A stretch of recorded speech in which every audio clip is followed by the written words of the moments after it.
हमारा देश कैसा है? वैसा ही जैसा आप छोड़ के गए थे। यानी कि हम अभी भी अंग्रेजों के गुलाम हैं? नहीं, अंग्रेजों से तो हमें 1947 में ही आजादी मिल गई थी।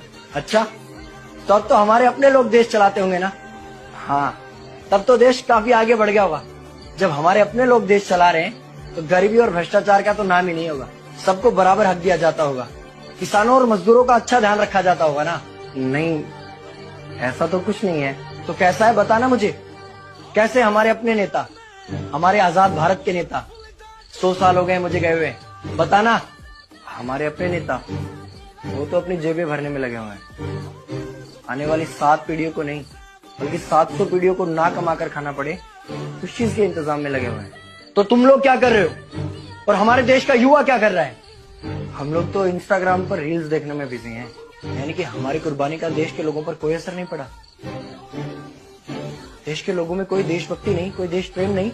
नहीं, ऐसा नहीं है। आपके लिए और देश के लिए बहुत प्रेम है भारत के लोगों के दिलों में। हर 15 अगस्त और 26 जनवरी को तिरंगा फहराते हैं, पूरे जोश के साथ भारत माता की जय बोलते हैं और आपकी डीपी भी लगाते हैं। और भारत और पाकिस्तान के क्रिकेट मैच के दौरान तो हमारी देशभक्ति पीक पर होती है। तुम इसे देशभक्ति समझते हो?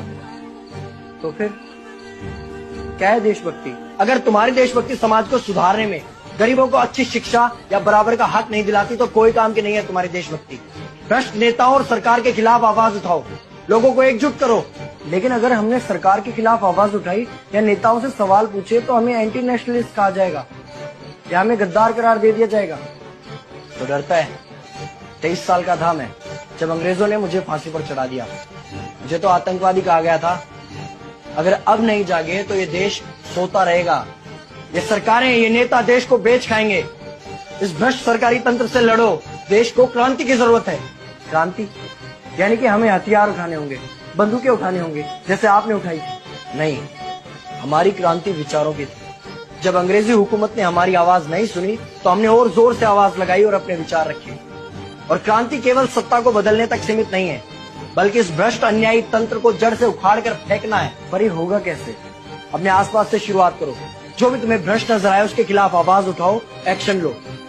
तुम्हारे टैक्स का पैसा नेताओं की जेब में जा रहा है, हिसाब मांगो। अपने वोट का सही इस्तेमाल करो, लोगों को जागरूक करो और इस देश को आजाद करवाओ। इंकलाब जिंदाबाद, इंकलाब जिंदाबाद।